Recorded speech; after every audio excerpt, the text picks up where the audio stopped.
ദൈവത്തിന് മഹത്വം. നമ്മുടെ ഇന്നത്തെ പഠന വിഷയം മശിഹ സങ്കീർത്തനങ്ങൾ എന്നുള്ളതാണ്. മശിഹ സങ്കീർത്തനങ്ങൾ. നിങ്ങൾ മുൻപ് പോയറ്റിക് ബുക്സിനെ കുറിച്ച് പഠിച്ചിട്ടുണ്ട്, കാവ്യ പുസ്തകങ്ങൾ. അപ്പോൾ സങ്കീർത്തനങ്ങൾ അതിൽ ഉൾപ്പെടുന്നതാണ്. അപ്പോൾ ഇത് സ്പർശിച്ചു പോയിട്ടുണ്ട് എന്നാണ് ഞാൻ മനസ്സിലാക്കുന്നത്. എന്നാൽ ഇത് പ്രത്യേകമായ ഒരു പഠന വിഷയമാക്കി ചില കാര്യങ്ങൾ സൂചിപ്പിക്കുക. 150 കീർത്തനങ്ങളുടെ ഒരു വലിയ ബുക്കാണ് സങ്കീർത്തനങ്ങൾ. ഇതിൽ പലതും എഴുത്തുകാരുടെ അനുഭവങ്ങളോട് ചേർത്ത് തന്നെ വരുവാനിരുന്ന ദൈവപുത്രനായ യേശു ക്രിസ്തുവിനെ കുറിച്ച്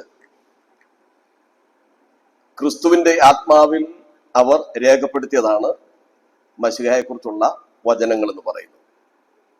ചരിത്രപരമായി ഉദാഹരണമായി ദാവീദിന്റെ അനുഭവങ്ങൾ ആണെങ്കിൽ പോലും അതിൽ ദൈവപുത്രനായ യേശു ക്രിസ്തുവിനെ കുറിച്ചുള്ള വീക്ഷണം ഉണ്ടായിരുന്നു എന്നാണ് പുതിയ നിയമത്തിൽ ആ വാക്യങ്ങൾ ഉദ്ധരിക്കുന്നത് കൊണ്ട് നമുക്ക് മനസ്സിലാക്കാൻ കഴിയുന്നത്.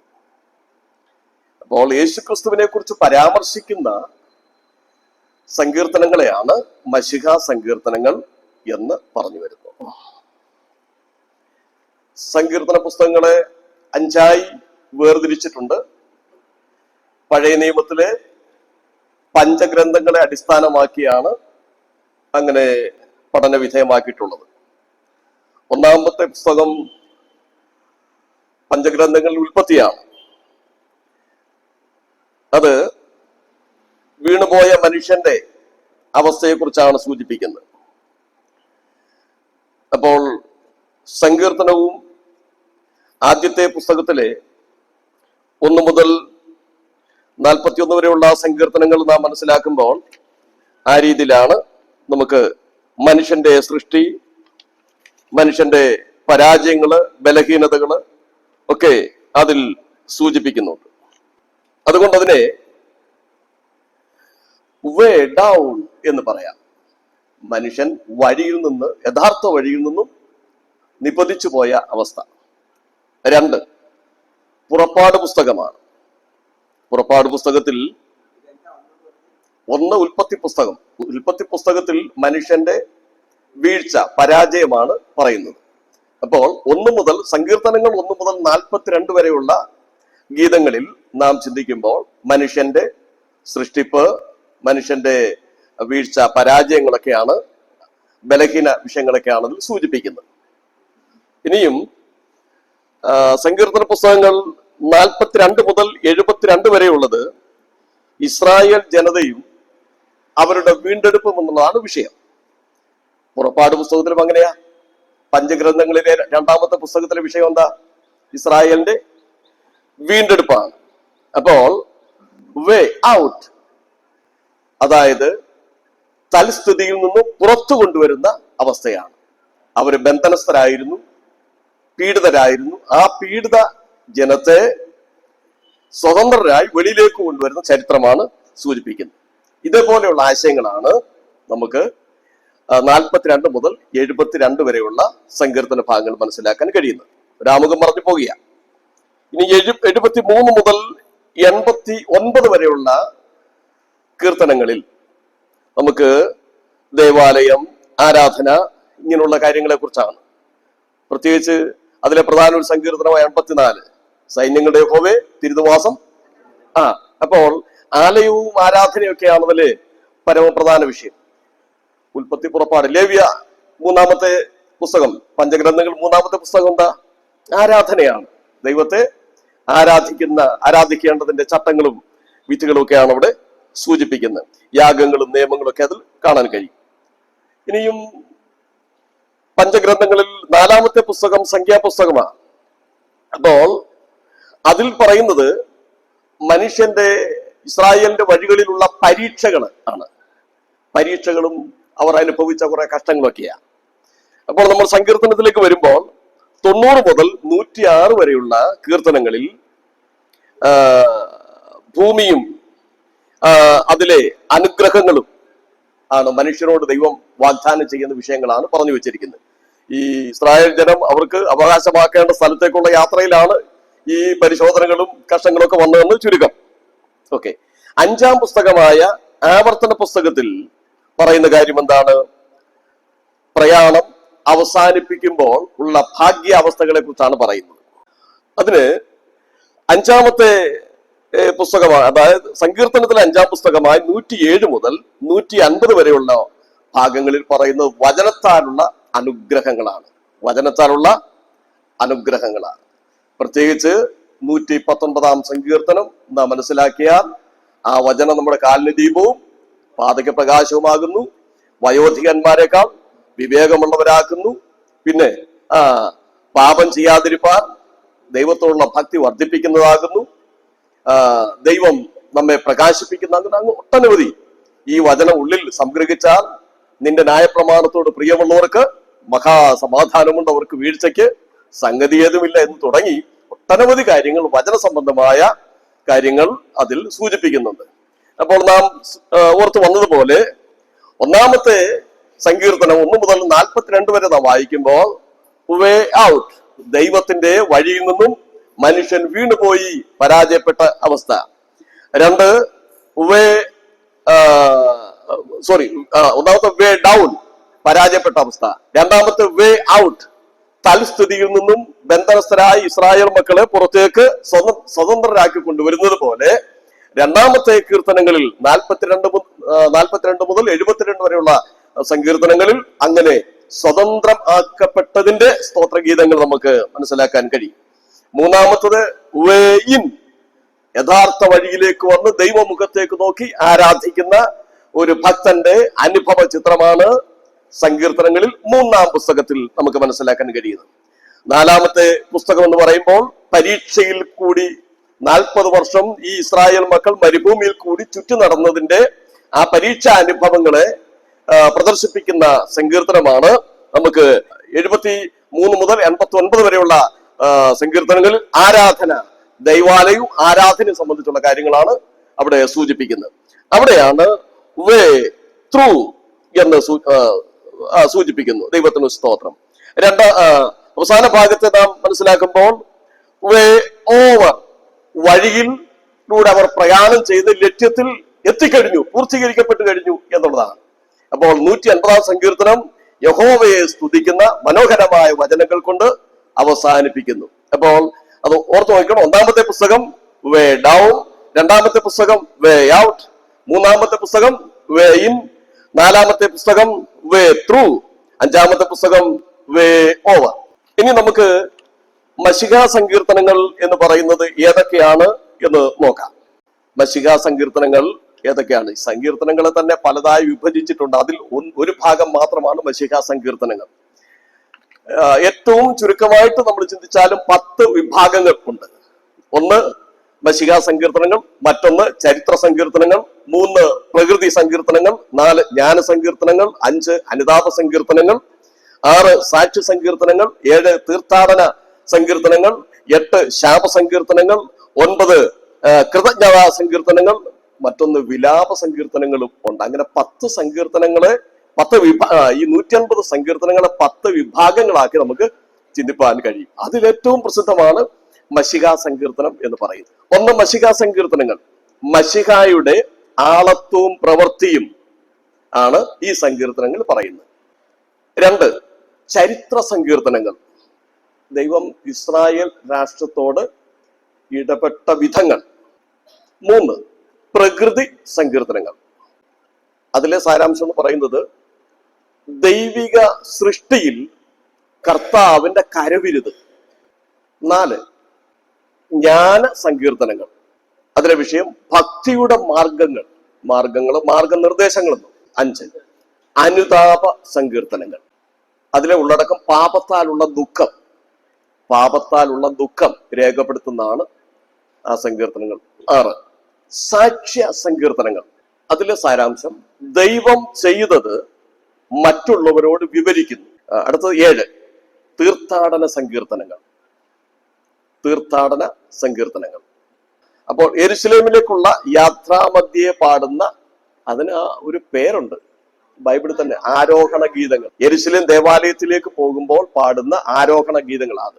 8 വിലാപ സങ്കീർത്തനങ്ങൾ, സഹായത്തിന് ദൈവത്തോട് നിലവിളിക്കുന്നതാണ് വിലാപ സങ്കീർത്തനം. 9 അല്ലേ, കൃതജ്ഞതാ സങ്കീർത്തനങ്ങൾ, അതായത് നന്ദി പറയുന്ന സങ്കീർത്തനം. മറ്റുള്ള പലതിലും ഉണ്ടെങ്കിൽ പോലും പ്രധാനമായും അതില് ദൈവ സഹായത്തിന് നന്ദി പറയുന്നു, കൃതജ്ഞത എന്ന് പറഞ്ഞ് നന്ദി. 10 ശാപ സങ്കീർത്തനങ്ങൾ. ഈ സങ്കീർത്തനമൊന്നും സഭയിൽ പൊതുവിൽ വായിക്കുന്ന ഉചിതമല്ല. ദുഷ്ടന്റെ മേൽ ന്യായം വിധിക്കാനുള്ള അപേക്ഷയാണ് അതിൽ പറയുന്നത്. ഒരു പക്ഷെങ്കിൽ ഈ വിഷയം പൂർത്തീകരിക്കാൻ കഴിഞ്ഞില്ലെങ്കിലും നിങ്ങൾക്ക് ഞാൻ അതിന്റെ ഒരു ചാർട്ട് അങ്ങ് തരാം, മശികാ സങ്കീർത്തനങ്ങളെ കുറിച്ച്. അതില് നിങ്ങളുടെ പേപ്പറിൽ ബുക്കിൽ ആണെങ്കിൽ അത് 3 കോളം വേണം. ഒന്നാമത്തെ കോളം പ്രവചനം, സങ്കീർത്തനത്തിലെ വാക്യം പറയും പ്രവചനം. അതിന്റെ വലത്ത് സൈഡിൽ അതിന്റെ ആ പ്രവചനത്തിന്റെ വാക്യം ഏതാണ്, സങ്കീർത്തനത്തിലെ വാക്യം ഏതാണെന്നാണ്. ഏറ്റവും ലാസ്റ്റ് നിറവേറൽ. അത് ആദ്യം ആ പ്രവചനം, സങ്കീർത്തനത്തിൽ പറയുന്ന പ്രവചനം, അതിന്റെ റെഫറൻസ്. പിന്നെ നിറവേറിയിട്ടുണ്ടെങ്കിലേ മെശിഹാ സങ്കീർത്തനം ആകുള്ളൂ. നിറവേറിയതും ഇനി നിറവേറാനുള്ളതും കൊണ്ട് അപ്പൊ അതിന്റെ പുതിയ നിയമത്തിലെ ഭാഗം കൂടെ പറയാം. ഓക്കെ, ആദ്യത്തെ എഴുതിക്കോ. ഇവൻ എന്റെ പ്രിയപുത്രൻ, സങ്കീർത്തനം 2:7. അത് നിറവേറിയത് മത്തായി സുവിശേഷം 3:17. 17 നിറവേറിയത്. അത് പറഞ്ഞിരിക്കുന്നത് സങ്കീർത്തനം 2:7.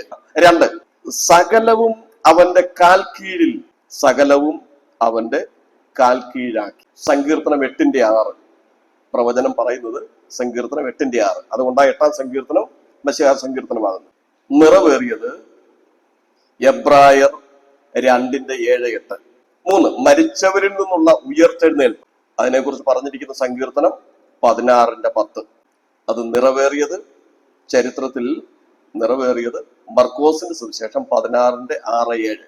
4 ആപത്തിൽ ദൈവം കൈവിട്ടു, ദൈവപുത്രനെ കൈവിട്ട കാര്യം പറയുക. സങ്കീർത്തനം 22:1. നിങ്ങൾക്കറിയാം, എന്റെ ദൈവമേ നീ എന്നെ കൈവിട്ടതെന്ന്. അത് നിറവേറിയത് മത്തായി സുവിശേഷം 27:46. മർക്കോസിലും ഉണ്ട്, മർക്കോസിലും അങ്ങനെ പറയുന്നുണ്ട്. മർക്കോസ് 15:34 പറയുന്നുണ്ട്. 5 നിന്ദിതനും പരിഹാസ വിഷയവുമാകും. പ്രവചനം സങ്കീർത്തനം 22:7-8. അത് നിറവേറിയത് ലൂക്കോസ് 23:35. ലൂക്കോസ് 23:35. 6 കൈകാലുകൾ തുളയ്ക്കപ്പെടും, കൈകാലുകൾ തുളയ്ക്കപ്പെടും. പ്രവചനം 22:16. സങ്കീർത്തനം 22:16. നിറവേറിയത്, അതിനെ കുറിച്ചുള്ള തെളിവ് പറയുന്നത് യോഹന്നാൻ 20:25, 27. 7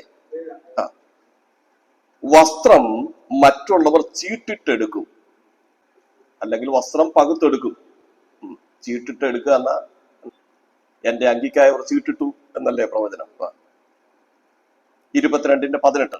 സങ്കീർത്തനം 22:18. നിറവേറിയത് മത്തായി സുവിശേഷം 27-ാം അധ്യായം 35-ാം വാക്യം. 27:35. ഒരസ്ഥി പോലും ഒടിഞ്ഞു പോകയില്ല. സങ്കീർത്തനം 34:20. നിറവേറിയത് യോഹന്നാൻ 19:32, 33, 36. 9 ദൈവഹിതം നിവർത്തിയാകും, ദൈവഹിതം നിവർത്തിയാകും. അതായത് പിതാവിന്റെ ഇഷ്ടം നിവർത്തിയാകും. സങ്കീർത്തനം 40:7-8. അത് നിറവേറിയത് എബ്രായ ലേഖനം 10:7. 10 ഒരു സ്നേഹിതൻ അവനെ ഒറ്റുകൊടുക്കും. സങ്കീർത്തനം 41:9. നിറവേറൽ ലൂക്കോസ് 22:47-48. 11 ദൈവത്തിന്റെ വലത്തു ഭാഗത്ത് ആരോഹണം ചെയ്യും, ദൈവത്തിന്റെ വലത്തു ഭാഗത്ത് ആരോഹണം ചെയ്യും. സങ്കീർത്തനം 68:18. നിവർത്തിയായത് മർക്കോസ് 16:19.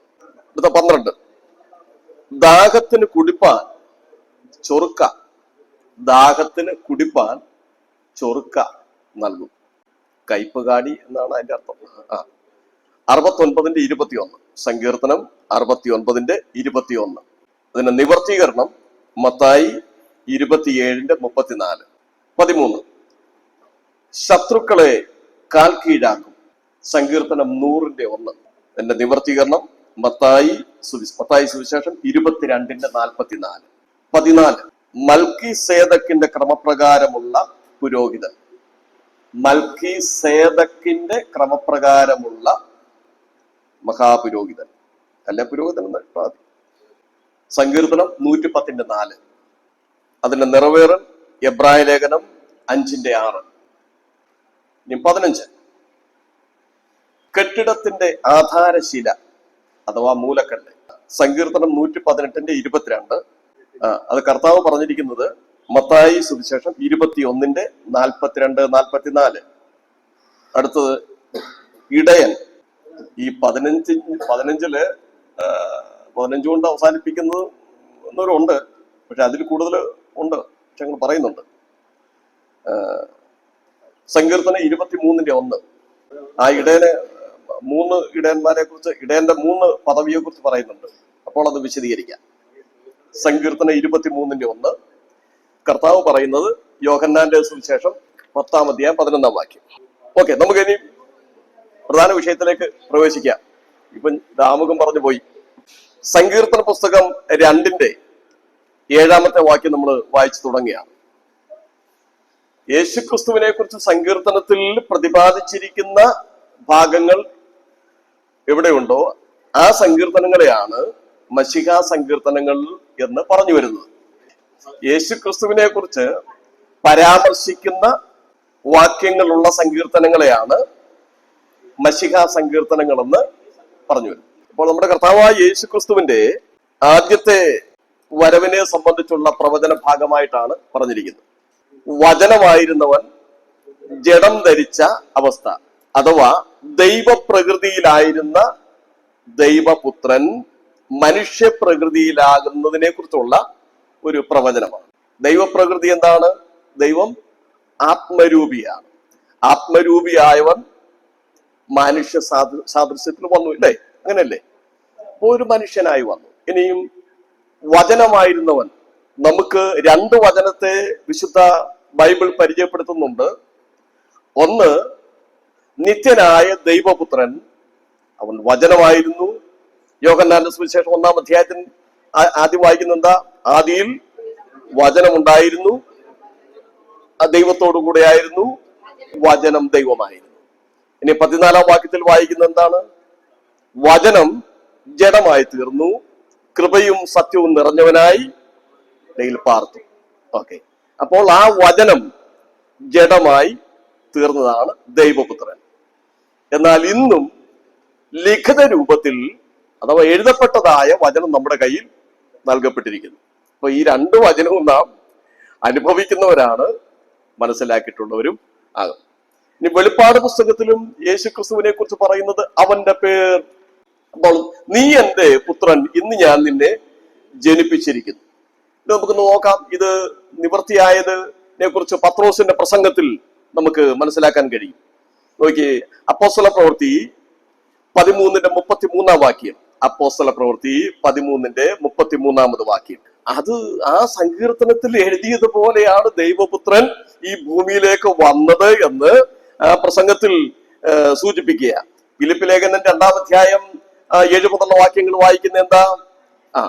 അവൻ ദൈവ രൂപത്തിലിരിക്കെ, ദൈവപ്രകൃതിയിലിരിക്കെ ദൈവത്തോടുള്ള സമത്വം മുറുകെ പിടിച്ചുകൊള്ളണമെന്ന് വിചാരിക്കാതെ ദാസരൂപമെടുത്ത് മനുഷ്യനായി തന്നെത്താൻ ഒഴിച്ച്, അപ്പോസ്തല പ്രവൃത്തി 13-ാം അധ്യായം 33 എഴുതിയിരിക്കുന്നു. ആ എഴുതിയിരിക്കുന്നത് നിവർത്തിയായി എന്നാണ് ഇവിടെ പറയുന്നത്.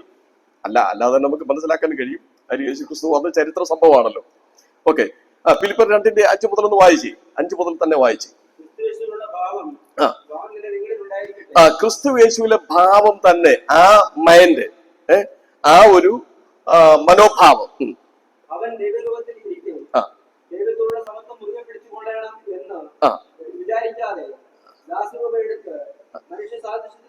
ദാസരൂപമെടുത്ത് മാനുഷ്യ സാദൃശ്യത്തിലായി തന്നെത്താൻ ഒഴിച്ച് വേഷത്തിൽ മനുഷ്യനായി വിളങ്ങി. തന്നെത്താൻ താഴ്ത്തി മരണത്തോളം, ക്രൂശിലെ മരണത്തോളം തന്നെ അനുസരണമുള്ളവനായി ഏറ്റവും ഉയർത്തി സകലനാമത്തിനും മേലായ നാമം നൽകി. അങ്ങനെ യേശുവിന്റെ നാമത്തിങ്കൽ സ്വർലോകരുടെയും ഭൂലോകരുടെയും അധോലോകരുടെയും മുഴങ്കാലുകളൊക്കെയും മടങ്ങുകയും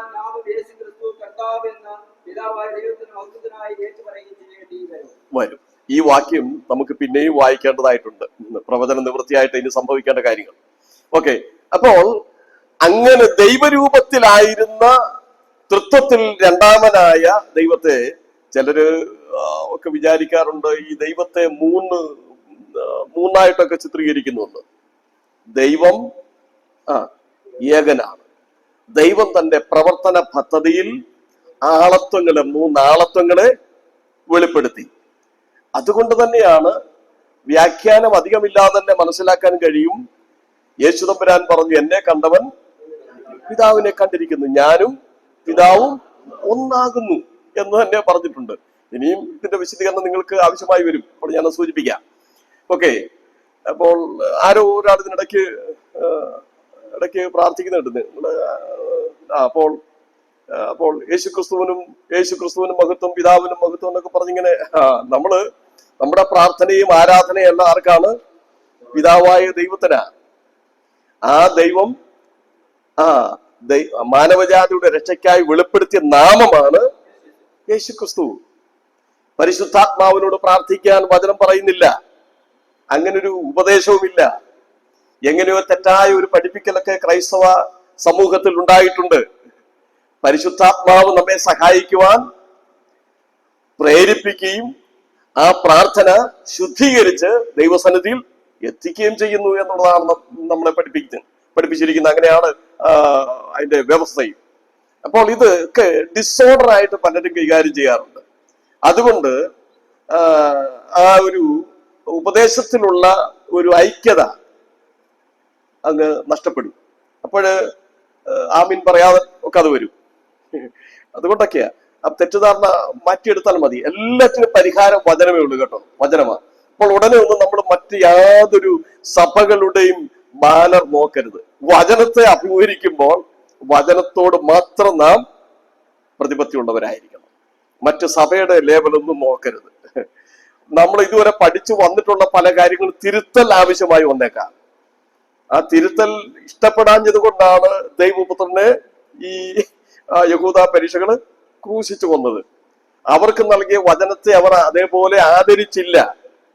അതിന്റെ ചുവട് പിടിച്ച് അവർ മാനുഷികമായ കുറെ സമ്പ്രദായങ്ങളെ എഴുതി വെച്ചു. അതാണ് ആചരിക്കാൻ ജനത്തെ പഠിപ്പിച്ചു വന്നത്. അവരത് ചെയ്തതുമില്ല. ഒരു ചെറുവിരൽ കൊണ്ട് എന്ന് പറഞ്ഞാൽ അവർ അത്ര പോലും ആത്മാർത്ഥത ഇല്ലാത്തവരായിരുന്നു. അതുകൊണ്ട് വചനം പഠിക്കുമ്പോൾ സഭയോ ഒന്നും നമ്മൾ നോക്കരുത്, വചനത്തോട് നാം ആത്മാർത്ഥത കാണിക്കണമെന്നുള്ളതാണ്. ഇതിൽ ചില കാര്യങ്ങൾ ഇടയ്ക്ക് സൂചിപ്പിക്കേണ്ടി വരും, അപ്പോൾ ഞാൻ പറയാം. അപ്പോൾ നിവൃത്തിയായതായി പറയുന്ന ഒരു കാര്യമാണ്. യെശയ്യാ പ്രവചനം 7:14 നാം വായിക്കുന്നെന്താ? അവിടെ പ്രവചനം ഉണ്ടായിരുന്നു, കന്യക ഗർഭിണിയായി ഒരു മകനെ പ്രസവിക്കും, അവന് ദൈവം നമ്മോടുകൂടെ എന്നർത്ഥമുള്ള ഇമ്മാനുവൽ എന്ന് പേർ വിളിക്കപ്പെടും. ദൈവരൂപത്തിലിരുന്നവൻ മനുഷ്യ സാദൃശ്യത്തിലായി മനുഷ്യരോടുകൂടെ വാസം ചെയ്യാൻ വരും എന്നുള്ള ഒരടയാളമായിരുന്നു നൽകപ്പെട്ടത്. 9:6 വായിക്കുന്ന എന്താ? നമുക്കൊരു ശിശു ജനിച്ചിരിക്കുന്നു, നമുക്കൊരു മകൻ നൽകപ്പെട്ടിരിക്കുന്നു, ആധിപത്യം അവന്റെ തോളിലിരിക്കും, അവൻ അത്ഭുത മന്ത്രി, വീരനാ ദൈവം, നിത്യപിതാവ്, സമാധാന പ്രഭു. അവിടെ 4 പദവികളാണ് പറയുന്നത്. പക്ഷെങ്കിൽ യഥാർത്ഥത്തിൽ 5 ഉണ്ട് എന്നാണ് നമ്മൾ പഠനം നടത്തുമ്പോൾ ബോധ്യമാകുന്നത്. അവൻ അതിശയമാകുന്നു. അവന്റെ പേര് തന്നെ അതിശയമെന്നാണ്. അതിശയം. ഇനി കൗൺസിലർ, അതിൽ നമ്മൾ ഇംഗ്ലീഷ് ബൈബിൾ നോക്കുമ്പോൾ wonderful counsellor, mighty God, peace of prince, അങ്ങനെയൊക്കെയാണ് പറഞ്ഞിരിക്കുന്നത്. അപ്പോൾ വണ്ടർഫുൾ, അവൻ ഒരു അതിശയമാണ്. യേശുക്രിസ്തു ഈ ലോകത്തിൽ ദൈവപ്രകൃതിയിലായിരുന്നവൻ മനുഷ്യപ്രകൃതിയിലായി തീർന്നത് തന്നെ ഒരു അത്ഭുതമാണ്. കർത്താവിന്റെ വചനങ്ങൾ അത്ഭുതമായിരുന്നു, കർത്താവിന്റെ പ്രവർത്തികളും അത്ഭുതമായിരുന്നു, കർത്താവ് മരിച്ചതും അത്ഭുതകരം, അടക്കപ്പെട്ട് ഉയർത്തെഴുന്നേറ്റതെല്ലാം അത്ഭുതമാണ്. ഇനിയും കർത്താവിനെ പോലെ ഒരു കൗൺസിലർ ലോകത്തിൽ മറ്റാരും ഇല്ല. ദൈവത്തിന് സ്തോത്രം. അവൻ വീരനാം ദൈവം, നിത്യ പിതാവ്, എവർലാസ്റ്റിംഗ് ഫാദർ, ഒരിക്കലും നീക്കം വരാത്ത, മാറ്റമില്ലാത്ത ഒരു അവസ്ഥ. ദൈവത്തിന് സ്തോത്രം. അപ്പോൾ സമാധാന പ്രഭു, സമാധാനദായകൻ എന്നുള്ളതാണ്. എന്ന് പറഞ്ഞാൽ അതിന്റെ ആവിർഭാവം, അതിന്റെ ഉറവ് എന്ന് പറയുന്നത് ദൈവമാണ്. ഈ ലോകത്തിൽ സൃഷ്ടിക്കപ്പെടുന്ന സമാധാനമാണ്. എന്നാൽ പണ്ടേ ഉള്ളതും പുരാതനമേ ഉണ്ടായിരിക്കുന്നതും അത് പകരപ്പെടുന്നതുമായ സമാധാനം ദൈവത്തിൽ നിന്നാണ്. ആ സമാധാനം നദി പോലെ ഒഴുകുന്ന സമാധാനം. ദൈവത്തിന് സ്തോത്രം. ആ ക്രിസ്തുവിന്റെ അസ്തിത്വത്തെ സംബന്ധിച്ചാണ് ഈ 2-ാം സങ്കീർത്തനത്തിൽ പറഞ്ഞു വരുന്നത്. അതൊരു പ്രവചനമായിരുന്നു. ഇനി മത്തായി സുവിശേഷം 1:16 വാക്യം നോക്കിക്കേ. മത്തായി സുവിശേഷം 1:16 വാക്യം. അപ്പോൾ അവിടെ ആ ഒരേ വാക്കുകൾക്ക് ഒരല്പം ഭാഷാഭേദം വന്നിട്ടുണ്ട്. ആദ്യം വായിച്ച് ജനിപ്പിച്ചു എന്നാണ്, രണ്ടാമത്തത് ജനിച്ചു എന്നാണ്. കണ്ടോ? അപ്പോൾ മനുഷ്യന്റെ ഇഷ്ടപ്രകാരം ജനിപ്പിച്ചതാണ് യേശുക്രിസ്തുവിന് മുൻപുള്ള തലമുറകൾ എല്ലാം, ആദാമ്യ സന്തതി. എന്നാൽ മനുഷ്യനായി വന്ന ക്രിസ്തു ജനിച്ചവനാണ്. സ്വയംഭൂവായവൻ എന്നതുപോലെ തന്നെ അതെ, സ്വർഗത്തിന്റെ അധികാരത്തോടുകൂടെ ഈ ഭൂമിയിൽ സ്ഥല കാല പരിമിതിക്കുള്ളിൽ നിൽക്കുന്ന, അതുകൊണ്ടാണ് യേശു ക്രിസ്തു ഇവിടെ ഇരിക്കുമ്പോൾ മറ്റിടത്ത് പോകാൻ കഴിയാതിരുന്നത്. മനസ്സിലായോ? സ്ഥലകാല പരിമിതിക്കുള്ളിൽ ഒതുങ്ങി നിൽക്കുന്ന ഒരവസ്ഥയായിരുന്നു യേശുക്രിസ്തുവിന്റെ മാനുഷിക പ്രകൃതി എന്ന്. ദൈവമായിരിക്കുന്നവനോ ഒരേ സമയത്ത് ലോകത്തിന്റെ എല്ലാ ഭാഗത്തും സാന്നിധ്യം ഉണ്ടായിരിക്കുന്ന ആളാണ്. ഓക്കെ, അതാണ് അവിടെ സൂചിപ്പിക്കുന്നത്. അപ്പോൾ യേശുക്രിസ്തു എങ്ങനെയുള്ള ആളായിട്ടാണ് വന്നത്? ജനിപ്പിച്ച ആളായിട്ടല്ല, ജനിച്ചവനാണ്, സ്വയം ജനിച്ചവനാണ്. ദൈവത്തിന് സ്തോത്രം. 2-ാം അധ്യായം 3-ാമത്തെ വാക്യം നോക്കി. ദൈവത്തിന്റെ ധാർമ്മിക സ്വഭാവത്തെ പ്രകടമാക്കുന്നതിന് വേണ്ടിയാണ് ദൈവത്തിന്റെ ജീവൻ നൽകി മനുഷ്യനെ ഈ ഭൂമിയിലാക്കിയത്. ആ ദൈവിക ജീവനിൽ മനുഷ്യൻ മരണം അനുഭവിച്ചു കഴിഞ്ഞപ്പോൾ ധാർമ്മിക നിലവാരം നഷ്ടപ്പെട്ടു. അതിന് പാപം എന്ന് പറയാം. പാപം. അപ്പോൾ അങ്ങനെ തെറ്റിപ്പോയ ആ മനുഷ്യർ പിന്നെ ദൈവത്തോട് മത്സരിക്കുക, ദൈവം വെച്ചിരിക്കുന്ന വ്യവസ്ഥയെ അതിനെ പൊട്ടിച്ചു കളയുക എന്നാണ് ഭൂമിയിലെ രാജാക്കന്മാർ മാത്രമല്ല സകല മനുഷ്യരും സമാധാന ജീവിതത്തിന്, ഐക്യത്തിന് ദൈവം വെച്ചിരിക്കുന്ന ധാർമ്മിക നിയമങ്ങളെ നശിപ്പിക്കുക, അല്ലെങ്കിൽ ആ നിയമങ്ങളെ ചോദ്യം ചെയ്യുക, വെറുക്കുക, തന്നിഷ്ടം പ്രവർത്തിക്കുക. ഇതൊക്കെയാണ് ലോക മനുഷ്യർ ചെയ്തു വരുന്നത്. ഇതാണ് ഇന്ന് നാം കണ്ടുവരുന്നത്. എന്നാൽ ദൈവം തന്റെ ഇഷ്ടം 100% ഭൂമിയിൽ നിവർത്തിക്കുന്ന ഒരു സമയമുണ്ടാകും. ദൈവപുത്രൻ സഹസ്രാബ്ദ വാഴ്ച ആരംഭിക്കുമ്പോൾ. ദൈവത്തിന് സ്തോത്രം. ഇപ്പോഴ അത്രേ പറയാൻ പറ്റുകയുള്ളൂ. ഇത് സംബന്ധിച്ച് ഇനി നമുക്ക് ഭാവിയിലേക്കുള്ള കാര്യങ്ങൾ മറ്റ് സങ്കീർത്തനങ്ങൾ പറയുന്നു എന്നുള്ളത് കൊണ്ട് ഞാൻ ആ സമയത്ത് കുറെ കൂടി വിശദീകരിക്കാമെന്ന് ആഗ്രഹിക്കുന്നു.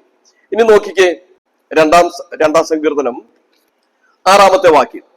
ഇവിടെ പറയുമ്പോൾ ദാവീദിന് ഇസ്രായേൽ രാജാവാകാനുള്ള ഒരു അവകാശം ദൈവം നൽകിയ അഭിഷിക്തനാണ്. പക്ഷെങ്കിൽ ഏറെക്കാലം അദ്ദേഹം വനവാസം ചെയ്യേണ്ടി വന്നു, ഇല്ലേ? ഗുഹയിലൊക്കെ പാർക്കേണ്ടതായിട്ട് വന്നു. അദ്ദേഹം മടങ്ങി വന്നു, രാജസ്ഥാനത്തായി. അത് കഴിഞ്ഞപ്പോൾ അദ്ദേഹം ചെയ്തൊരു കാര്യം, യെബൂസ്യരുടെ ആസ്ഥാനമായിരുന്നു സിയോൻ എന്ന് പറയുന്ന, സിയോൻ കോട്ട എന്നൊക്കെ പറയുന്നു. അദ്ദേഹം സിയോൻ കോട്ട പിടിച്ചെടുത്തു. ആദ്യം സൈന്യത്തെ അയച്ചപ്പോൾ അവര് ദാവീദിനെ കളിയാക്കി. നിന്റെ സൈന്യത്തെ ചെറുക്കുന്നതിന് വേണ്ടി, ചെറുക്കെന്ന് പറഞ്ഞാൽ പ്രതിരോധിക്കാൻ വേണ്ടി ഇവിടുത്തെ മുടന്തന്മാരും കുരുടന്മാരും ഒക്കെ മതി എന്നൊക്കെ പറഞ്ഞ് പരിഹസിച്ചു. ദാവീദ് ദൈവത്തോട് പ്രാർത്ഥിച്ച് ശക്തി പ്രാപിച്ച് അവര് ജയിച്ചു. അവര് ശക്തന്മാരായിരുന്നു, പക്ഷെങ്കിൽ ജയിച്ചു. ആ സ്ഥലം ദൈവത്തിനായി സമർപ്പിച്ചു. ദൈവത്തിന്റെ നഗരമായ സിയോൻ, ദാവീദിന്റെ നഗരമെന്നും അറിയപ്പെടും. അപ്പോൾ അവിടെ ആയിരുന്നു യെരൂശലേമിന്റെ ആസ്ഥാനം എന്ന് പറയുന്നത്. അവിടെ ഇരുന്ന് ഭരിക്കുന്ന രാജാവിന്റെ ഒരു ചിത്രം മനസ്സിൽ കരുതിക്കൊണ്ടാണ് ദാവീദ് ഈ കാര്യം പറയുന്നത്. ലോകത്തിന്റെ മധ്യഭാഗമായ യെരൂശലേമിൽ ഈ സിയോനിലായിരിക്കും ദൈവപുത്രനായിരിക്കുന്ന ക്രിസ്തു സിംഹാസനസ്ഥനാകുന്നതും ലോകജാതികളെ ഭരിക്കുന്നതും സഭ അവനോടൊപ്പം ഈ രാജ്യഭാരം പങ്കിടുന്നതും. ദൈവത്തിന് സ്തോത്രം. നമുക്ക് അത്രമേ ഇപ്പോൾ സൂചിപ്പിക്കാൻ സമയമുള്ളൂ. എന്നാൽ ഈ സ്ഥലത്തിന്റെ പരിമിതി, സ്ഥലത്തിന്റെ വിസ്തൃതി നിങ്ങളൊന്ന് മനസ്സിലാക്കുന്ന ഒന്നായിരിക്കും. അതായത് അന്ന് ദാവീദിന് ലഭിച്ചിരുന്ന ആ ഭൂപ്രദേശം എന്ന് പറയുന്നത് ഏകദേശം 1200 മൈൽ നീളവും 750 മൈൽ വീതിയുമുള്ള ഒരു വലിയ ഭൂപ്രദേശമായിരുന്നു. നോക്കണേ, 1200 മൈൽ നീളം, 750 മൈൽ വീതിയുള്ള ഒരു ഭൂപ്രദേശമായിരുന്നു ഇസ്രായേൽ എന്ന് പറയുന്നത്. ഇന്ന് എത്രയുണ്ട്? അതിന്റെ 10 ഭാഗമൊക്കെ കാണുമായിരിക്കാം. എന്നാൽ നമ്മുടെ രാജാവ്, നമ്മുടെ കർത്താവ് വരുമ്പോൾ അതെല്ലാം അത് ഇസ്രായേലിന് കീഴ്പ്പെടുത്തും. മാത്രമല്ല സർവ്വലോകവും കർത്താവിന്റെ അധീനത്തിലാകും. ജാതികളെല്ലാം അവന്റെ കാൽ കീഴായി തീരും. അതാണ് അവിടെ സൂചിപ്പിക്കുന്നത്. അപ്പോൾ മറ്റൊരു കാര്യം പറയുന്നത്, നമ്മുടെ കർത്താവായിരിക്കുന്ന യേശു ക്രിസ്തുവിനെ സംബന്ധിച്ച് ഇവിടെ പറയുന്ന വേറൊരു ഭാഗമുണ്ട്. ഒന്ന് വായിച്ചോളൂ. 2-ാം സങ്കീർത്തനം 8-ാം വാക്യം വായിച്ചു. എന്നോട് ചോദിച്ചു കൊള്ളുക, ഞാൻ നിനക്ക് ജാതികളെ അവകാശമായും ഭൂമിയുടെ അറ്റങ്ങളെ കൈവശമായും തരും. ദാവീദ് ദൈവത്തിൽ ആശ്രയിച്ചാണ് ആ ഭൂപ്രദേശമെല്ലാം വിസ്തൃതം ആക്കിയത്. ദൈവപുത്രനായ ക്രിസ്തു ജയാളിയായി തീർന്നു കഴിഞ്ഞപ്പോൾ ഈ ഇസ്രായേൽ എന്ന രാജ്യം മാത്രമല്ല, ലോകത്തിന്റെ എല്ലാ വൻകരകളും ഈ ഭൂമി മുഴുവനും അടക്കി വാഴുന്ന ഒരു മഹാരാജാവായിട്ടായിരിക്കും അവൻ വരുന്നത്. അതുകൊണ്ട് നമുക്ക് ആ ദൈവത്തെ സ്തുതിക്കാം. പക്ഷെങ്കിൽ ഇത് സാധ്യമായി തീരുന്നതിനെ കുറിച്ച് നമുക്കറിയാം. നമ്മുടെ കർത്താവായ യേശു ക്രിസ്തുവും എതിർ ക്രിസ്തുവിന്റെ അവിടെ നിങ്ങളും പറയുമ്പോൾ അത് ശ്രദ്ധിക്കണം. ഈ അന്തിക്രിസ്തു എന്നൊക്കെ ആരൊക്കെ അങ്ങനെയൊക്കെ പറഞ്ഞ് കേട്ടിട്ടുണ്ട്. ബൈബിളിലുള്ള പദമേ അല്ല അത്. ബൈബിളിൽ അന്തിക്രിസ്തു നിങ്ങൾ വായിച്ചിട്ടുണ്ടോ? പിന്നെ എങ്ങനെ അത് വന്നത്? ആരോ ഒരുത്തൻ. അപ്പോൾ നമ്മുടെ കർത്താവ് മധ്യാകാശം ഒന്ന് സഭയെ ചേർക്കും. സഭയെ ചേർത്ത് കഴിഞ്ഞാൽ ആ സമയത്ത് ഇവിടെ എതിർ ക്രിസ്തുവിന്റെ ഭരണമായിരിക്കും. അന്തിക്രിസ്തു അല്ല. അതിന് എങ്ങനെയോ ആ വാചകം വന്നത് എനിക്ക് ഒന്ന് ഇംഗ്ലീഷിലെ ആന്റി ക്രൈസ്റ്റ് എന്ന, അതുകൊണ്ടായിരിക്കാം ആന്റി ക്രൈസ്റ്റ് എന്നുള്ളത് അന്തിക്രിസ്തുവായി എതിർ ക്രിസ്തു എന്നാണ് മലയാളം. അപ്പോ എതിർ ക്രിസ്തു ഭരണമൊക്കെ ഏറ്റെടുത്ത് അങ്ങനെ ഇസ്രായേലിന്റെ യഹൂദന്മാർക്ക് ആലയമൊക്കെ പണിത് അതൊക്കെ പൂർത്തീകരിച്ച് അവിടെ യാഗ നടപടികളൊക്കെ അങ്ങനെ ക്രമമായി നടക്കും. ആഴ്ചവട്ടത്തിന്റെ മധ്യത്തിൽ, അതായത് ഒരു 3.5 വർഷം ആഴ്ചവട്ടം എന്ന് പറഞ്ഞാൽ എത്ര? 7 ആണല്ലോ, 7 ദിവസം. അപ്പോൾ 7 വർഷം അങ്ങനെ പകുതിയാവുമ്പോഴേക്ക് അവർ പന്നിയെ യാഗം കഴിക്കും. ഈ എതിർ ക്രിസ്തുവിന്റെ പ്രതിമയൊക്കെ ആലയത്തിൽ വയ്ക്കും. അപ്പോൾ യഹൂദന്മാരുമായിട്ട് ഇടർച്ച ഉണ്ടാകും. ഒരു അങ്ങനെ ഒരു ആശയ വിരുദ്ധത ഉണ്ടാകുമ്പോൾ യഹൂദന്മാരോട് യുദ്ധം ചെയ്യും. അവരൊക്കെ ഒത്തിരി വാളാൽ ഛേദിക്കപ്പെടും, ഓടിപ്പോകും. അങ്ങനെ ഓടിപ്പോകുന്നവരെ സംബന്ധിച്ചാണ് അവസാനത്തോളം സഹിച്ചു നിൽക്കുന്നവൻ രക്ഷിക്കപ്പെടുമെന്ന് കർത്താവ് ആ സംഭവത്തെ ഉദ്ധരിച്ചാണ് പറഞ്ഞത്. മനസ്സിലായോ? അപ്പോൾ ഈ സന്ദർഭം കൂടി മനസ്സിലാക്കണം. ഓരോ വാചകങ്ങൾ കർത്താവ് പറയുമ്പോൾ, വചനം പറയുമ്പോൾ അത് ഓരോ കാലഘട്ടത്തെ ഉദ്ദേശമാണ്. അപ്പോൾ അവർക്ക് വേണ്ടി നന്മ ചെയ്ത് അവരെ സംരക്ഷിക്കുന്ന ഈ രാജാവ് മടങ്ങി വരുന്നതിന് മുൻപുള്ള ഈ കാലഘട്ടം 7 വർഷം ഉണ്ടല്ലോ. അപ്പോൾ അതിൽ കുറച്ച് കാലങ്ങൾ യഹൂദന്മാർ ലോകമെല്ലാം ഓടിപ്പോകും. ആ സമയത്ത് ആ മലകളെ ഞങ്ങളുടെ മേൽ വീഴുമെന്നൊക്കെ പറഞ്ഞ് അവരിങ്ങനെ ഓടിപ്പോയി. ഈ കഷ്ടത, ഈ പീഡനം സഹിക്കാൻ വയ്യാതെ അവർ ഓടിപ്പോവുകയാണ്. അപ്പോ അന്ന് സഭയൊക്കെ എടുക്കപ്പെട്ടു കഴിഞ്ഞല്ലോ, പിന്നെ ജാതികൾ ഇവിടെ ഉണ്ട്. അപ്പോൾ അവരാരെങ്കിലും ഈ ജനത്തിനു വേണ്ടി നന്മ ചെയ്താൽ, വീട്ടിൽ പാർപ്പിച്ച് ഭക്ഷണം കൊടുത്ത് വസ്ത്രം നൽകി അവരെ ആ രീതിയിൽ സംരക്ഷിച്ചാൽ, രഹസ്യ പോലീസ് ഉണ്ടാകും. അവർക്കൊന്നും ഒറ്റിക്കൊടുക്കാതെ വിട്ടുകൊടുക്കാതെ സംരക്ഷിച്ചാൽ നമ്മുടെ കർത്താവ് ഇത്രയും വേഗം മടങ്ങി വരും, സഭയുമായിട്ട് മടങ്ങി വരും.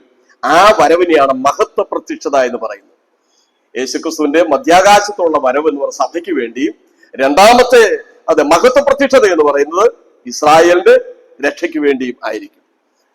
അപ്പൊ ആ സമയത്താണ് ഇസ്രായേൽ പൂർണ്ണമായും സമാധാനത്തിലേക്ക് പ്രവേശിക്കുന്ന സഹസ്രാബ്ദ വാഴ്ച ആരംഭിക്കുന്നത്. ഞാൻ പറയാൻ വന്നത്, ആ സമയത്ത് സ്ഥാപിക്കുന്ന സിംഹാസനമാണ് തേജസ്സിന്റെ സിംഹാസനം. അത് വിശ്വാസിക്ക് വേണ്ടിയല്ല, അത് വിശ്വാസികൾക്ക് വേണ്ടി അല്ല, സഭയ്ക്ക് വേണ്ടിയല്ല. അന്ന് ഭൂമിയിൽ ശേഷിക്കുന്ന മനുഷ്യർ, യഹൂദന്മാർക്ക് നന്മ ചെയ്തവരാരുണ്ടോ അവരെ യഹൂദന്മാർക്ക് വാഗ്ദത്തം ചെയ്ത 1000 ആണ്ട് വാഴ്ചയിലേക്ക് പ്രവേശിക്കുവാൻ അവരെ സ്വാഗതം ചെയ്യും. അതാണ് ചെമ്പിരിയാടും കോലാടും എന്നുള്ള 2 വിഭാഗങ്ങൾ എന്ന് പറയുന്നത്. നമ്മുടെ ഇടയിലൊക്കെ ഈ 10 കന്യകമാരെ കുറിച്ചുള്ള പ്രസംഗമൊക്കെ നടത്താറുണ്ടല്ലോ, സഭയോടുള്ള ഉപദേശമായിട്ട് പറയാറുണ്ടല്ലോ. സഭയെ കുറിച്ചല്ല, ഒത്തിരി കാര്യങ്ങൾ നാം തിരുത്തലായിട്ട് എടുക്കാറുണ്ട്. നല്ല ശമരിയാക്കാരനെ കുറിച്ച് പ്രസംഗിക്കാറുണ്ടല്ലോ, യേശു ക്രിസ്തുവാണെന്ന്. നിങ്ങൾ ബൈബിളിൽ എവിടെയെങ്കിലും വായിച്ചിട്ടുണ്ടോ അത് യേശു ക്രിസ്തുവാണെന്ന്? നല്ല ശമരിയാക്കാരൻ യേശു ക്രിസ്തുവാണെന്ന് നിങ്ങൾ എവിടെയെങ്കിലും വായിച്ചിട്ടുണ്ടോ? ഇല്ല. കർത്താവ് ഒരു സംഭവം പറഞ്ഞിട്ട് ആ ന്യായശാസ്ത്രിയോട് ചോദിച്ചു, ഇവരിൽ 3 പേരിൽ ആരാണ് അവന് സ്നേഹിതനായത്? അപ്പൊ ശമരിയാക്കാരനെന്ന് ഇവൻ പറഞ്ഞില്ല. ശമരിയാക്കാരന്റെ പേര് പോലും പറയാൻ ഇവന് മടിയാ. അതുകൊണ്ട് അവനോട് കരുണ കാണിച്ചവൻ തന്നെ. അത് ഞാനാ എന്ന് കർത്താവ് പറഞ്ഞു? ഇല്ല.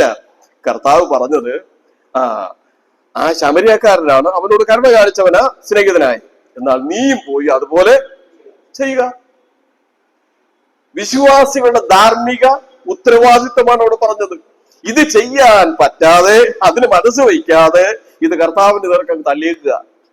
അപ്പൊ നമ്മുടെ കർത്താവ് വരുമ്പോൾ അവൻ സകല ജാതികളെയും അടക്കി ഭരിക്കുന്ന ഒരു സമയമുണ്ട്.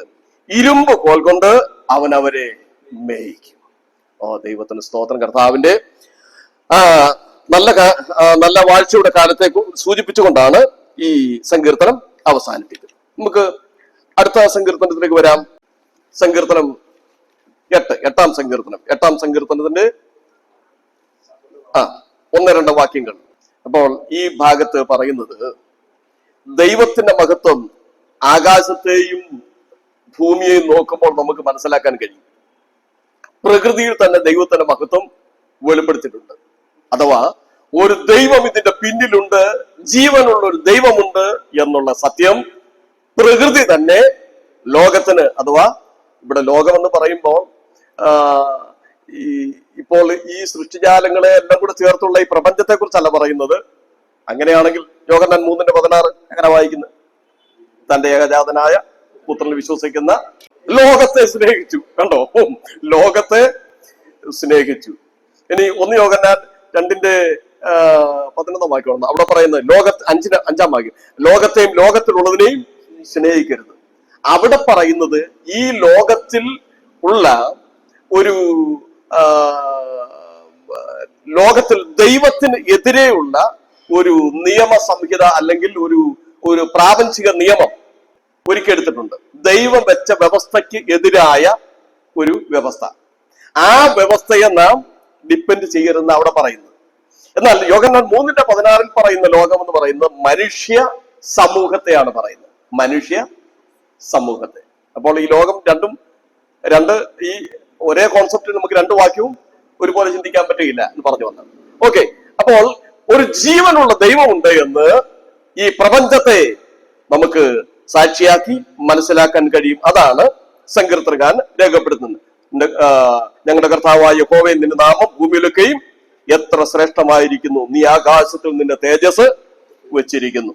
അപ്പോൾ സ്വർഗീയ മണ്ഡലങ്ങളിൽ ദൈവത്തിന്റെ തേജസ് സൃഷ്ടിജാലങ്ങളെ നമുക്ക് കാണുമ്പോൾ അത് മനസ്സിലാക്കാൻ തക്കോണം സാധിക്കും. ദൈവത്തിന് സ്തോത്രം. കവിയുടെ വാക്കിങ്ങിനാണ്, അല്പമാം ഉപകരണം കൊണ്ട് നൽപ്പെടുന്ന മഹത്തായ വേല ചെയ്യുന്ന ശില്പിയാണ് ദൈവം. അപ്പോൾ ആ ദൈവത്തിന്റെ കരവിരുത് നാം ഒന്ന് വ്യക്തമായി മനസ്സിലാക്കണം. അതിനെ കുറിച്ചാണ് പറഞ്ഞത്. അത് നമ്മുടെ കർത്താവായ യേശുക്രിസ്തുവിന്റെ ജനനത്തിൽ, യേശുക്രിസ്തുവിന്റെ പ്രവൃത്തിയിൽ, യേശുക്രിസ്തുവിന്റെ വചനങ്ങളിൽ കൂടി അത് വെളിപ്പെട്ടു നമുക്ക് മനസ്സിലാക്കാൻ കഴിയും. 6-ാമത്തെ വാക്യം, 6-ാം വാക്യം, 8-ന്റെ 6-ാം വാക്യം. അവിടെ നാം മനസ്സിലാക്കുന്നത്, കൈകളുടെ പ്രവൃത്തികൾക്കെല്ലാം അധിപതിയാക്കി മനുഷ്യനെ ദൈവം സൃഷ്ടിച്ചാക്കിയപ്പോൾ മനുഷ്യന്റെ ജീവിതത്തിന് വേണ്ടിയുള്ള പശ്ചാത്തലമായിരുന്നു ഈ ഭൂമിയിൽ ബാക്കിയുള്ള എല്ലാ ഒരുക്കങ്ങളും എന്ന് പറയുന്നത്. എന്നിട്ട് മനുഷ്യനെ എല്ലാത്തെയും അടക്കി വാഴാനുള്ള അധികാരവും കൊടുത്തു. ഇത് രണ്ടാം ആദാമായ യേശുക്രിസ്തുവിൽ കൂടി നിവർത്തിക്കപ്പെടുവാനുള്ള ഒരു വിഷയമായിട്ടാണ് പറഞ്ഞിരിക്കുന്നതെന്നാണ് വേദശാസ്ത്രജ്ഞന്മാർ പറഞ്ഞിരിക്കുന്നത്. ഒന്നാം ആദാം പരാജയപ്പെട്ടു, ലക്ഷ്യത്തിൽ നിന്ന് പിഴച്ചുപോയി. എന്നാൽ രണ്ടാം ആദാമായിരിക്കുന്ന ക്രിസ്തു ഈ ലോകത്തിൽ ശരീരസ്ഥനായി വന്നപ്പോൾ ആ പരീക്ഷകളെല്ലാം ജയിച്ച് അവൻ വിജയപൂർണനായി. ഇനിയും വരുമ്പോൾ ഈ ലോകത്തെ മുഴുവനും അടക്കി വാഴുവാനുള്ള അധികാരം പിതാവ് അവന് നൽകും എന്നാണ് പറഞ്ഞിരിക്കുന്നത്. ദൈവത്തിന് സ്തോത്രം. ഇനിയും 9-ാമത്തെ വാക്യം, 8-ന്റെ 9-ാം വാക്യം. അപ്പോൾ താഴ്ച വന്ന മനുഷ്യന്റെ വീക്ഷണത്തിൽ ദൈവം എത്രയോ ഉന്നതനാകുന്നു എന്നാണ് പറഞ്ഞിരിക്കുന്നത്. താഴ്ച വന്ന മനുഷ്യന്റെ വീക്ഷണത്തിൽ ദൈവം എത്രയോ ഉന്നതനാകുന്നു എന്നാണ് മനസ്സിലാക്കുന്നത്. അപ്പോൾ യേശുക്രിസ്തുവിന്റെ സാർവലൗകികമായ ഭരണത്തിന്റെ ഒരു ഉൾക്കാഴ്ചയാണ് ഇതിൽ നൽകിയിരിക്കുന്നത്. ഇതില് വായിക്കുമ്പോൾ സമുദ്രത്തിൽ കൂടിയുള്ള ആ ഒരു വഴിയെ കുറിച്ച് പറയുന്നല്ലോ. ഞാനത് ഒരു ഭാഗം ഇങ്ങനെ റെഫർ ചെയ്തപ്പോൾ മനസ്സിലാക്കാൻ കഴിഞ്ഞത്, മാത്യു ഫൗണ്ടൻ മൗറി എന്ന് പറയുന്ന ആള് ഈ വാക്യം വായിച്ചിട്ടാണ് അദ്ദേഹം ഈ കപ്പൽ ചാല് കണ്ടുപിടിച്ചെന്നാണ് പറയുന്നത്. വചനത്തിൽ എല്ലാറ്റിന്റെയും ഒരു ആരംഭമുണ്ട്. അപ്പൊ ഈ വാക്യം വായിച്ചു, അദ്ദേഹം വിശ്വാസത്താൽ ആ വഴി കണ്ടുപിടിച്ചു എന്നാണ്. മാത്യു ഫൗണ്ടൻ മൗറി എന്ന ശാസ്ത്രജ്ഞൻ കപ്പൽ ചാലുകൾ ഈ വാക്യപ്രകാരം കണ്ടുപിടിച്ചു എന്നാണ് പറയുന്നത്. ദൈവത്തിന് സ്തോത്രം. അതെ, നമ്മുടെ കർത്താവ് എത്രയോ ഉന്നതനാകുന്നു. എന്നാൽ ഇത്രമാത്രം ഉന്നതനായ, ഭൂമിയിലൊക്കെയും ഇത്രമാത്രം ശ്രേഷ്ഠമായിരിക്കുന്ന നാമമുള്ളവൻ ഈ ഭൂമിയിൽ ഒരു കൈക്കുഞ്ഞായി അഥവാ ദൈവപ്രകൃതിയിലായിരുന്നവൻ മനുഷ്യപ്രകൃതിയിലേക്ക് വന്നപ്പോൾ ആ താഴ്ച എത്രമാത്രം നാം പഠന വിഷയമാക്കേണ്ടിയിരിക്കുന്നു. യേശുക്രിസ്തുവിന്റെ താഴ്ചയെ കുറിച്ച് പറയുന്ന ഭാഗം അല്പം മുൻപ് വായിച്ചില്ലേ? ഏതാ? ഫിലിപ്പി ലേഖനം 2-ാം അധ്യായത്തിന്റെ 7 മുതലുള്ള വാക്യങ്ങൾ നാം വായിക്കുമ്പോൾ നമ്മുടെ കർത്താവിന്റെ താഴ്ചയെ കുറിച്ച് പറയുന്നുണ്ട്. എന്തിനായിരുന്നു നമ്മുടെ കർത്താവ് അങ്ങനെ താഴ്ച അനുഭവിച്ചത്? താഴ്ച അനുഭവിച്ച എന്തിനാ? ഫിലിപ്പി ലേഖനം 3-ാം അധ്യായം 21-ാം വാക്യത്തിൽ പറയുന്നു. എന്തിനാ? അവൻ സകലവും തനിക്ക് കീഴ്പ്പെടുത്തുവാൻ കഴിവുള്ള തന്റെ വ്യാപാര ശക്തി കൊണ്ട് നമ്മുടെ താഴ്ചയുള്ള ശരീരത്തെ അവന്റെ മഹത്വമുള്ള ശരീരത്തോട് അനുരൂപമായി രൂപാന്തരപ്പെടുത്തും. കണ്ടോ? നമ്മുടെ താഴ്ചയുള്ള ശരീരത്തെ തന്റെ മഹത്വമുള്ള ശരീരത്തോട് അനുരൂപമായി രൂപാന്തരപ്പെടുത്തുവാൻ പദ്ധതി ഒരുക്കി ദൈവപുത്രനായ ക്രിസ്തു ഈ ലോകത്തിൽ ഒരു മനുഷ്യനായി വന്നു. നമ്മുടെ കർത്താവ് മത്സരികളായ മനുഷ്യരുടെ മുൻപിൽ, ധിക്കാരികളായ മനുഷ്യരുടെ മുൻപിൽ, രോമം കത്തിരിക്കുന്നവരുടെ മുൻപിൽ മിണ്ടാതിരിക്കുന്ന കുഞ്ഞാടിനെ പോലെ ഇരുന്ന് അവന്റെ മുഖത്തടിച്ചപ്പോഴും, ദൈവപുത്രന്റെ കന്നത്തടിച്ചപ്പോഴും, മുഖത്തെ രോമം പിഴുതെടുത്തപ്പോഴും, അത് പുതിയ നിയമത്തിൽ ആ ഒരു കാര്യം പറയുന്നില്ല. പക്ഷെങ്കിലും സങ്കീർത്തനത്തിൽ പറയുന്നുണ്ട്, സങ്കീർത്തനത്തിലുണ്ട്. അതേപോലെ യെശയ്യാ പ്രവചനം 53 നമ്മളത് വായിക്കുന്നുണ്ട്. അപ്പോൾ പിഴുതെടുത്തപ്പോഴും, അവന്റെ മുഖത്ത് തുപ്പിയപ്പോഴും, പിന്നെ തലയിൽ കോൽ വെച്ച് അടിച്ചപ്പോഴും, ഇങ്ങനെ മുൾക്കിരീടം വെച്ച് ആഞ്ഞടിച്ചപ്പോഴും, കയ്യിൽ കോല് കൊടുത്ത് രാജാവിന്റെ രാജദണ്ഡ കൊടുത്ത് ഇരുത്തിയിരിക്കുന്ന രീതിയിൽ പരിഹസിച്ചപ്പോഴും, ഇതെല്ലാം കണ്ട് നമ്മുടെ കർത്താവ് അനുഭവിച്ച് വളരെ സൗമ്യനായിട്ടിരുന്നു. എടാ, നീയൊക്കെ ഇത് ചെയ്തോ, എന്നാൽ ഞാൻ മടങ്ങി വരും. ഇന്ന് മത്സരികളായ നിന്റെയൊക്കെ ന്യായം വിധിക്കുന്ന ഒരു ദിവസം ഉണ്ട്. അവൻ ലോകത്തെ നീതിയോട് ന്യായം വിധിക്കുവാൻ ഒരു ദിവസം നിശ്ചയിച്ചിരിക്കുന്നു എന്നാണ് നാം എബ്രായ ലേഖനം 9-ാം അധ്യായം 28-ാം വാക്യത്തിൽ വായിക്കുന്നത്. പ്രിയരെ, ഈ നമ്മുടെ കർത്താവ് ഈ ലോകത്തെ ഭരിക്കാൻ വരുന്നു. ബാബുബ്രദർ എന്നോട് ചേർന്ന് പാടുമോ? ഏതാ? വരുന്നിതാ നാഥൻ വാഴുവാൻ ഭൂമം, വരുന്നിതാ നാഥൻ വാഴുവാൻ ഭൂമൗ, വരുന്നിതാ നാഥൻ നിരന്നതൻ പരിവാര പദവികളോടെ, നിരന്നതൻ പരിവാര പദവികളോടെ വരുന്നിതാ നാഥൻ നരനു വാഴാൻ ഭൂമോ ഒരുക്കിനാദിയിൽ, നരനു വാഴാൻ ഭൂമി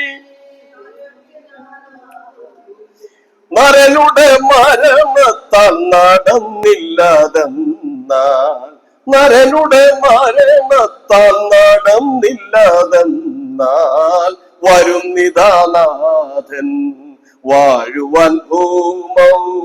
പ്രൈസ് ദി ലോർഡ്. നമ്മുടെ കർത്താവ് വരുന്നു. ഒന്നാം മാതാവിന്റെ സന്തതികൾക്ക് ഈ ഭൂമി അടക്കി വാഴാൻ കഴിഞ്ഞില്ല, പരാജയപ്പെട്ടു പോയി. ആ സ്ഥാനത്ത് രണ്ടാം മാതാവായവൻ ദാ വേഗം വരുന്നു, ലോകത്തെ അടക്കി വാഴാൻ വരുന്നു. അതാണ് 8-ാം സങ്കീർത്തനത്തിലെ മശിഹാ സങ്കീർത്തനമായുള്ള വചനങ്ങളിൽ ഓർപ്പിക്കും. നമ്മുടെ കർത്താവിന്റെ മടങ്ങിവരവിന് വേണ്ടി നമുക്ക് പ്രത്യാശയോടെ ആയിരിക്കാം. ഇപ്പോൾ നമുക്ക് ടീ ബ്രേക്കിനായിട്ട് പിരിയുകയാണ്. അതിനുശേഷം മടങ്ങി വന്ന് തുടരാം.